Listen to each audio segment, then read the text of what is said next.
आदरणीय बंधुओं, माताओं व मेरी प्यारी बहनों, राधे राधे।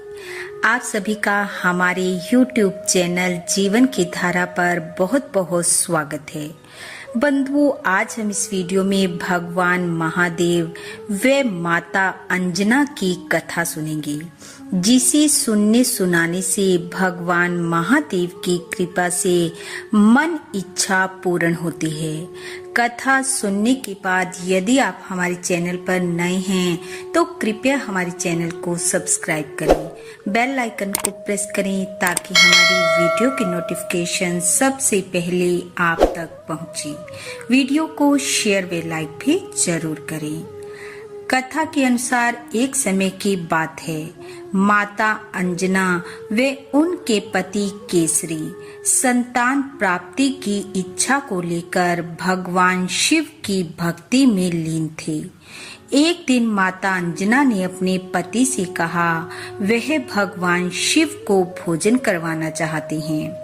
केसरी जी ने कहा, देवी तुम भगवान शिव के लिए भोजन बनाओ, जब उनकी इच्छा होगी तब वह आकर ग्रहण करेंगे।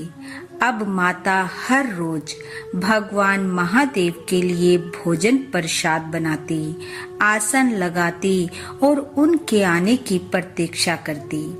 ऐसा करते करते काफी समय बीत गया। भगवान महादेव नहीं आए, मगर माता अंजना का नियम बना रहा।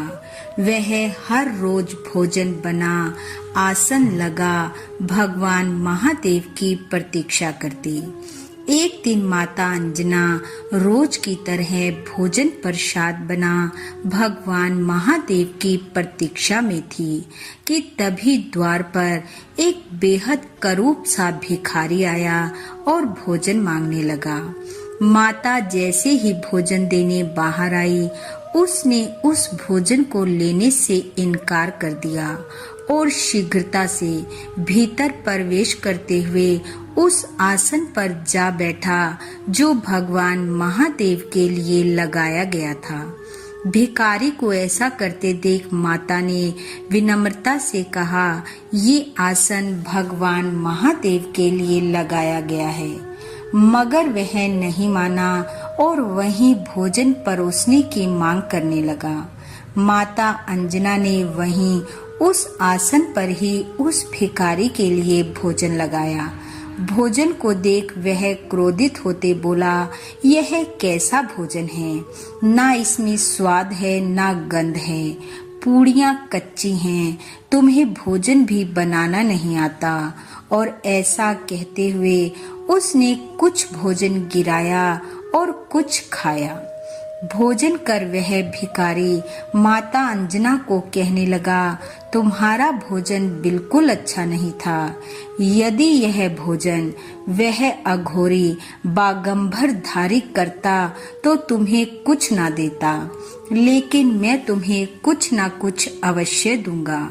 भिखारी के मुख से भगवान शिव की निंदा सुन माता अंजना क्रोधित हो उठी और कहने लगी, आपने अब तक जो किया उसे मैंने सहन किया।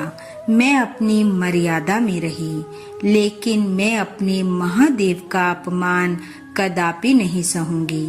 और ऐसा कहते हुए माता ने उस भिखारी को श्राप देने के लिए जैसे ही जल का पात्र उठाया, भिखारी रूपधारी भगवान महादेव शीघ्र अपने वास्तविक रूप में प्रकट हो गए।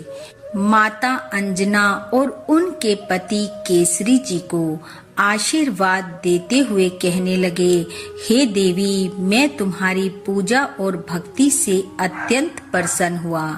तुम अपनी परीक्षा में सफल रही हो, अतः शीघ्र ही तुम्हारी तपस्या का फल तुम्हें मिलेगा और मेरा ही एक रूप तुम्हें पुत्र रूप में प्राप्त होगा। ऐसा कह भगवान महादेव वहां से अंतर ध्यान हो गए और कुछ समय बाद माता अंजना ने एक पुत्र को जन्म दिया, जिनका नाम हनुमान रखा गया। बोलो भगवान महादेव की जय। बोलो पवन पुत्र हनुमान की जय। बंधु भगवान महादेव की कृपा आप व आपके परिवार पर सदैव बनी रहे।